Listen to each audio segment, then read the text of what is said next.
All right, all right. Good Monday morning. Kind of feel like Robin Williams. Here we go. Here we go. We got Justin on the ones and twos, as they say, working the audio in the background. But really excited to be here live with you, the Contractor Plus community, and we're going to start referring to you guys as that. Why? Because there's something that happens when you run a business, right? And it's this weird separation of like people who knew you from what you used to be and the people you really want to hang out with, right? And you're kind of stuck in this void, this no man's land, if you will, of like in between. And so we want to eliminate that and just, hey, man, if you're a contractor, join the Contractor Plus community. Why? Because not only are you going to get the number one CRM for contractors in the world, Contractor Plus, but you're also going to get access to contractors just like you. Yeah, some of them are starting off, they're in launch mode, some of them are in growth mode, some of them in scale, but ultimately you're going to be able to find contractors just like you. And that's what we want for you. We want you to be able to collaborate. We want you to be able to learn from other people, but ultimately we want you to create the business that supports the lifestyle that you want. Now, today's topic, this is actually something that came to me this weekend. You see, this weekend I went to a conference here in the Salt Lake area, and I got to hear a gentleman speak. Some of you may know who he is. Yeah, his name is Jeff Hoffman. Now, you might want to Google Jeff Hoffman if you're curious, but I'll just tell you who he is. So Jeff Hoffman is the founder of Priceline. Travis, checking in from Maine. Appreciate you. By the way, if any of you guys who are watching right now, those 14 plus of you, go ahead and check in the live stream, in the chat. This is a very interactive thing. I'm not talking at you. Neither is Justin. We are going to be talking with you. So go ahead and check in the live stream, in the chat, and we will interact with you. So going back to this weekend, the first thing that I want to share with you is this gentleman named Jeff Hoffman. Now, I was in a group of about 120 business owners. They weren't just contractors. They were just business owners. Some of them had engineering companies. Some of them had coaching companies. Some of them were actually contractors. And there was kind of a little mix of everything. And the first speaker that went up was this older gentleman, right? And you look at him and his shirt was kind of half untucked, kind of not, he wasn't wearing Jordans. There wasn't anything special about him, right? But he gets on stage and he starts talking. And from the moment that he opened his mouth, he had you paying attention. Why? Because Jeff Hoffman is the founder of Priceline. If you don't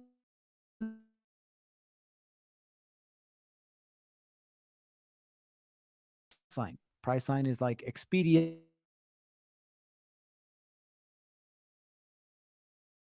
Now, if you're curious how much Priceline is worth today, don't worry. I already Googled it for you.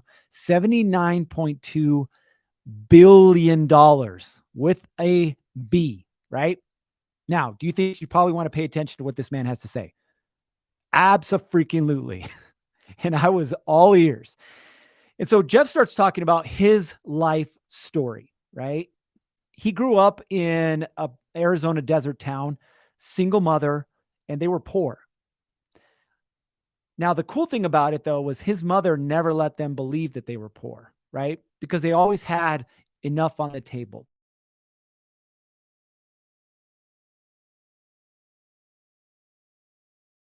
Started going to school and realized that wasn't the thing. Find this avenue that's going to help him get the results that he wants out of life. Because at that point in his life, he actually only wanted two things. He wanted to travel the world, i.e. visit 50 different countries. And he also wanted to break bread, i.e. sit down with a family in every single one of these countries, right? That was it. Those were his life goals. And so he ends up eventually, this was before the internet, he was a little older, so he couldn't just Google, hey, coaches. So he ended up finding eventually this coach in another state. So he pulls all of his money together, goes down, buys a ticket. Well, he shows up to the airport, right, to get on his flight. The problem is everybody and their mother are also trying to check into this flight. Now, because he'd never flown before, guess what? he got there a little late. So by the time he went to check in, they'd already closed the doors. Now, this was before the days of technology where we could just, cancel, change a flight, whatever. The airlines worked with us. No, this was, hey, sorry, you didn't make your flight. You lose your money. And so he's sitting down in the airport, dejected, broke, and no idea what he's going to do with his life at this point. Now, the challenging thing looking back for him was realizing that he actually had to go through this, right? Again, we can't ever connect the dots looking forward. We always have to connect them looking backwards. And so Jeff says he's sitting there dejected, realizing that he's broke, that he has no direction in his life, that he has no idea what he's going to do. And he's watching what's happening in the airport. He's watching that he's not the only one that couldn't check in time to make it to his plane. He's watching the struggle, the anger, the frustration that people have with the airlines because of this archaic process. And so in that moment of being lost, not understanding what he was going to do, really feeling like his life was over, an idea popped in his head. Now, we've all traveled and we've seen at the airport, they have those little check-in kiosks, right? Where you can walk into the machine, it either asks for your driver's license information or it asks for your confirmation number. And what happens? And then you get your boarding pass, right? You can check in, if you will, luggage, all that good stuff. Well, guess who invented that system? That, my friends, was Jeff Hoffman. That company in 3 years, he sold for $120 million. And that started his journey of finding a problem, an opportunity, and then doing something about it, solving that problem, right? To where, again, he became the creator of Priceline, now worth almost $80 billion. So why do I tell you? I'm pretty sure none of us run $80 billion companies. If you do, thank you for being here. But odds are you don't. And I don't either, right? But what's the point? The point is that I want you to get two things or take two things away from this, right? Number one is understanding that everything that you go through in life is meant to teach you a lesson. Everything you go through in life is meant to help you learn another skill set, another mindset, or another way of doing something, right? Everything is meant to teach you a lesson. So I want you guys to think right now, and you can go ahead and drop it in the chat. I'd love to hear from you. What is the biggest struggle that you have right now inside of your contracting business? For some of you, it's consistent lead generation.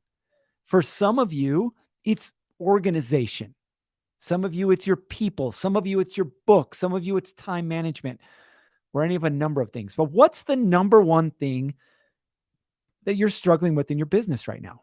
Okay, drop it in the chat. Now, while I'm waiting for your answers to come in the chat, I will give you number two. Number two, and this was the most powerful one for me.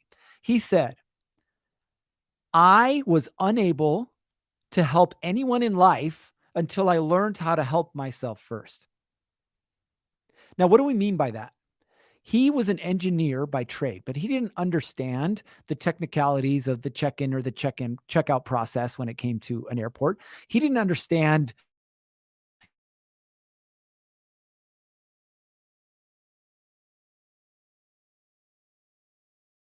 right? People, he had to be able to bridge that gap. See, for each of you right now, whether you realize it or not, you're on the path of helping other people. And I don't just mean fixing their roofs, putting their electrical together, unclogging their toilet, building their house. What I mean is you were put here on this earth, on this world, to help other people. The question then becomes, how many other people are you going to help? How many other people? See, we want you to build a big business. The reason that Justin put Contractor together was because he wanted to build a big business to help other businesses, right? And then he has the opportunity to then, after helping those businesses, turn around and help more people. So going back to Jeff, he was most excited in his presentation when he showed us pictures of some of the, not 50 families in 50 countries that he visited. He's up to 120 families in 120 countries. But he was most excited talking about the schools that he'd put together. Most excited talking about the opportunities for education that he put together. Talking about the basic necessities of life that we all take for granted. Water, food, that he'd help these communities with, right? That was the thing that he was most excited about. So I want to challenge you guys to see things from a different perspective. From the perspective of, hey, you know what? I was put here on this earth to bless other people. And right now, it might just be you and your family, or it might be you and your 2 employees. Some of you may have branched out beyond that. But ultimately, you were put here to bless other people. And you were put here to be successful so that you could bless other people. So get it in your mind that you weren't put here to fail.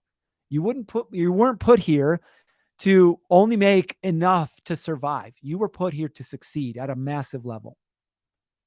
So I want to go back to our first conversation, what your biggest struggle was. And we've got a couple of comments. We've got books and organization, we've got lead gen. So if we look at books and organization, right?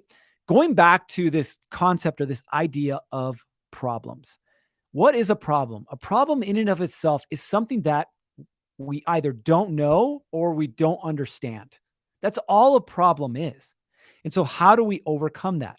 Well, we have to learn or we have to leverage. Okay. Number one is learn.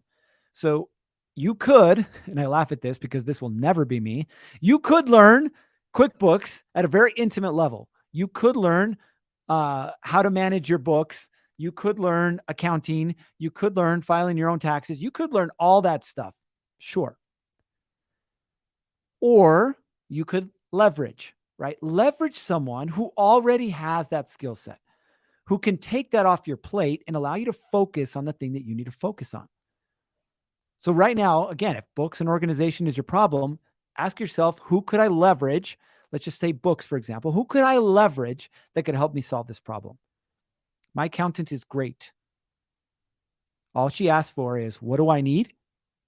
And then she makes sure that I give it to her, which sometimes takes a few phone calls, text messages, and emails, but we get it to her, right? But she handles everything for me. So at the end of the year, I get this nice, set of forms that says, here's what you need to file. Oh, by the way, if you want to limit your tax liability, you need to spend this much more this year. Here's how much you made. Like, it gives me all the information that I need that I can then make decisions. Don't have to worry about books. Now, is there a cost associated with that? Yes, but it is not the cost that you would experience if you weren't to do your books to begin with and get in trouble with good old IRS. All right, let's look at lead generation. Cameron, congratulations. You and every other contractor at some point, or even now, struggles with lead generation. So what is the real lead generation? I like that. Good drums. Good drums. What is the real problem with lead generation? All lead generation is getting people's attention. But here's the real problem, Cameron, for you and anybody else who's listening. The real problem is that most of the time, we don't know who it is that we want attention from, right? If you're a roofer, you're going to say, I'm here to fix everyone's roof, which is a lie. No, you're not, right? You need to focus down. You're either going to do commercial, you're going to do residential, you're going to do insurance work, you're going to do new builds, you're going to do re-roofs. Like, what is it that you're going to do? Because if you can narrow down what you do, you can then narrow down the people that you do it for. Does this make sense? We have a remodeling business that we run here in the Salt Lake area, and we only focus on 2 things. We focus on basement finishes and we focus on remodels. That's it. I had somebody approach me last week. Hey, do you guys do new builds? I was like, nope. Go talk to Ben. He's my buddy. He'll help you. Why do I do that? Because I can get really good at speaking a particular language for a particular person who has a particular problem. Okay. So Cameron, as you're doing this, and I know this is very high level, but I want you to start thinking this way and saying, hey, my problem is not lead generation. My problem is that I don't know what problem that I solve for what audience?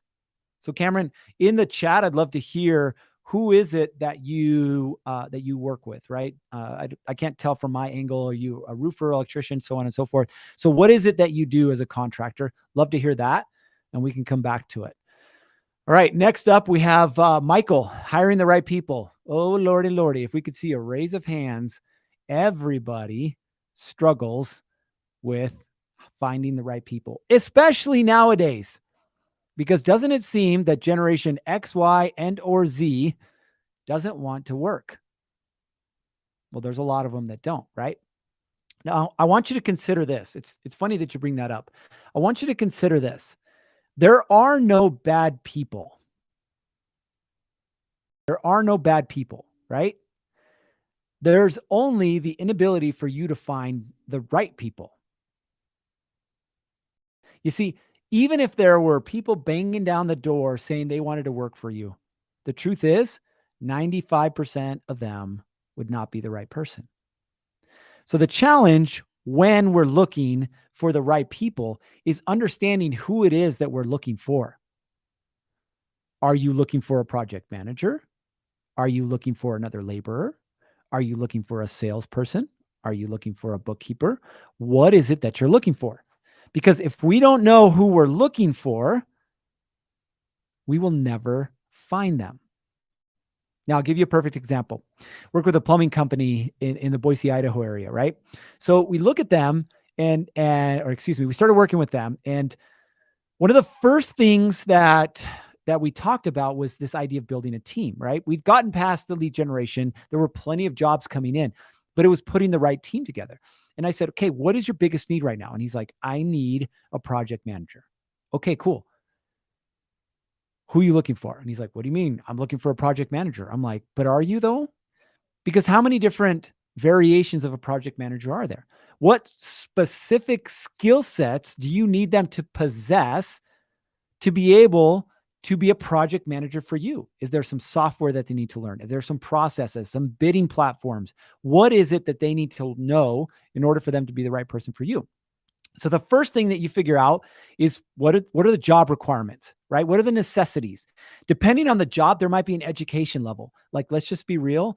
If I'm going to a doctor, I don't want a doctor who learned on the internet. I don't know about you. God bless you if that's you. But I want a doctor who went to school, right? Went through medical school and then got his degree, right? I want somebody who went through that process.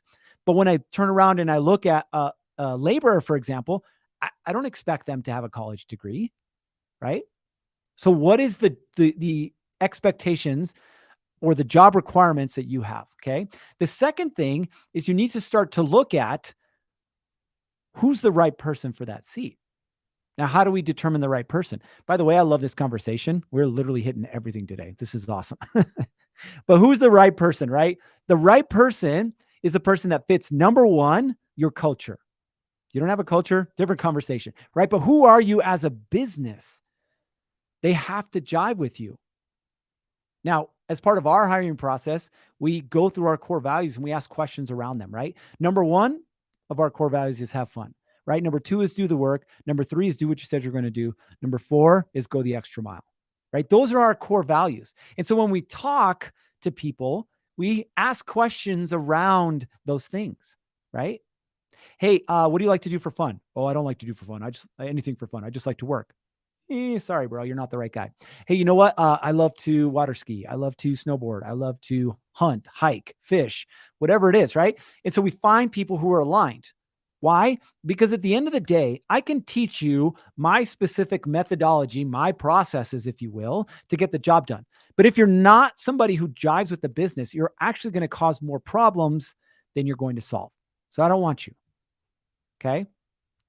The next thing that we look at, okay, so we've got job requirements and then we've got, fit, right? Core values. The last piece, and this might be a little much for you guys right now, but I at least want to get it inside of your head. The last piece that we look at is behavior profile. Dun, dun, dun. Where are my cool sound effects? Dun, dun, dun. I don't know if we have that one. Behavior profile. What does that mean? Each of you, that works too. Each of you at your core is wired a certain way. Some of you guys like to sit behind a computer and type. Some of you like to do what I call shaking hands and kissing babies. You're out there, you're selling, right? You can do any of that. Some of you guys are really good at job site management and managing people. Everybody has a different skill set, but it's at their core of whether they love to do it or not. Okay. So I want you to start to think this way and go, okay, who do I need for the role that I have? Right. So for example, we're in the process of hiring a salesperson right now. I run them through a process that we have, leveraging behavior profiling, so that I learn, hey, are they outgoing? Do they love to talk to people? Are they afraid of failure or not? Are they highly self-motivated, right? I look at all these things because at the end of the day, you can be the perfect candidate as far as you check all the boxes of job requirements. I have a great conversation with you inside of our interview. But if you're not somebody who's going to love that job long-term, i.e. it's who you are, odds are you're going to leave. And we don't want that to happen, right? So those are the three things that we look at with people. Let's see. We've got bidding correctly. By the way, T. Martin, or is Trey? There we go, Trey. Thanks for joining us. Appreciate you. Travis, you've got bidding correctly. This is another one, which, by the way, we should probably bring Justin. This is Mindset Mondays, but I'm going to bring Justin Smith on for a second about this. Congrats. What's going on, everyone? Here's Justin Smith. If you don't know him, he is the creator and owner of Contractor Plus. So one of many owners. So we have many people on our cap table, but I am the co-founder and CEO of Contractor Plus. So let's talk about bidding correctly really quick. It's a big topic. How hard is it? Yeah. How hard is it to find the right number to charge somebody where you're not raping and pillaging them, but you're also making money? It's tough. I mean, that's kind of the dilemma we all face in the trades is at a certain point we hit a revenue ceiling, and it's like if we're going to get beyond that, the only way to do that is to either, of course, staff out internally or increase our network of subcontractors. And when we start subbing stuff out, we have to make sure our costs are accurate, and we have to also be willing to accept lower margins because that's the name of the game. To scale, you're going to make less. But that's typically how Cost Plus works. You know what your costs are. You put your markup on top of that. You're transparent with your pricing. And thankfully, with our new estimation processes and our software built inside of Contractor Plus, you can do that. For a long time, it was very complicated, I think, to add your costs and your markup and stuff to really bid accurately. And we're very heavily invested in making that possible right now. Yep. And so for you in the back who aren't paying attention, this is what you need to know. Inside of Contractor Plus now, you have the ability to leverage. Can we say the name of the company? Is that cool? Yeah, absolutely. Okay. So there's a company called OneBuild, and what they will give you is live pricing for material and labor based on zip code. It is in most cases it's down to the zip code. I think in some, like 25-30% of the cases, it's down to the county. But still, exactly. And there is actually a lot of confusion right now about how the data works. And we're currently working on phase 2 of the integration, which is a ratio lock. We can get into that another time. But basically, the way the data works is the costs you see inside of OneBuild are your actual cost. It's what you can expect to pay. For example, if you're searching for drywall installation and you pull up the labor rate for that, you are going to see exactly what you can expect to pay per square foot, per linear foot, whatever, or per sheet for a drywall installation contractor or subcontractor in your local area. Now, that doesn't mean that you don't have someone that can do it cheaper. That doesn't mean that you don't have someone who's more expensive than that, but that is the average aggregate rate in your area. So what that does mean is if you take that cost data and you apply it on your line items, then you add your markup on top of that, you're not going to lose money. Wow. That's what you should all be saying right now. Right? So we're taking the complexity of job costing off the table. Right? Now, again, this is a very unique piece of running a contracting business, right? But again, taking things kind of back to the 30,000 foot view. Today, what was our focus? Our focus was helping you see that your problem is actually not a problem, it's an opportunity. And if you don't take advantage of opportunity, it's not just that you're hurting yourself, it's that you're hurting everybody that you were meant to help. That's right. And I don't just mean obviously your clients. So I want you guys, every time that you come across a problem, take a second, take a deep breath, and realize that your problem is nothing more than an opportunity. It's an opportunity for you to learn something, or it's an opportunity for you to leverage someone. And we just talked about job costing and how difficult that is. Guess what? As a member of Contractor Plus, not extra, you now have the ability to leverage job costing inside of the app itself. So I want you guys to start to shift your mindset. It's called Mindset Monday for a reason. I want you guys to start to shift your mindset around what's truly possible inside of your business. I run into too many contractors on a day-to-day basis who don't believe that they can build anything more than what we call a lifestyle business. And a lifestyle business is nothing more than providing for your family. Now, there's nothing wrong with that. But I know deep down inside, you don't want a lifestyle business. I know deep down inside, what you want is the ability to bless your family, create generational wealth, and then ultimately help more people than you have time to help. That's what this game is about. Every problem is an opportunity for you to learn something, an opportunity for you to leverage someone.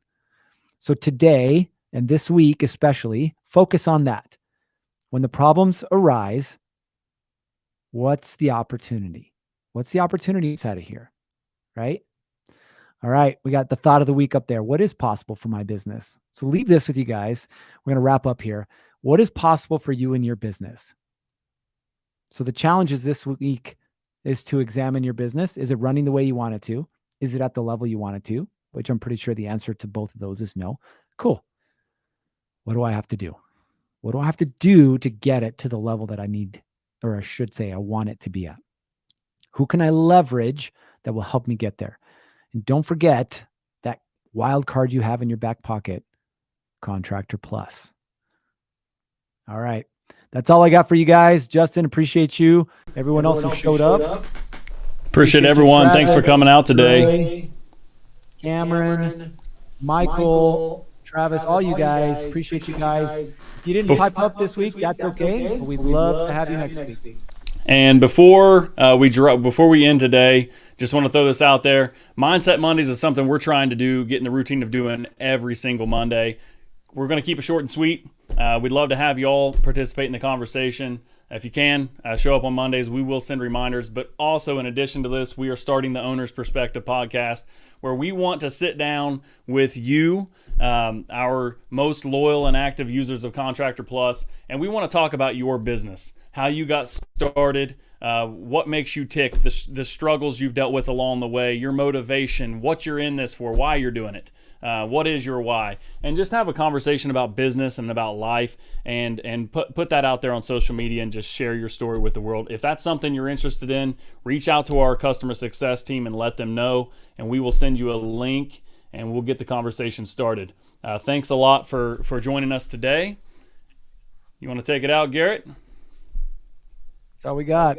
Listen, your business is a reflection of you. So if you don't like your business, start working on you. That's right. All right. That's all we got for you guys. See you next week, everyone.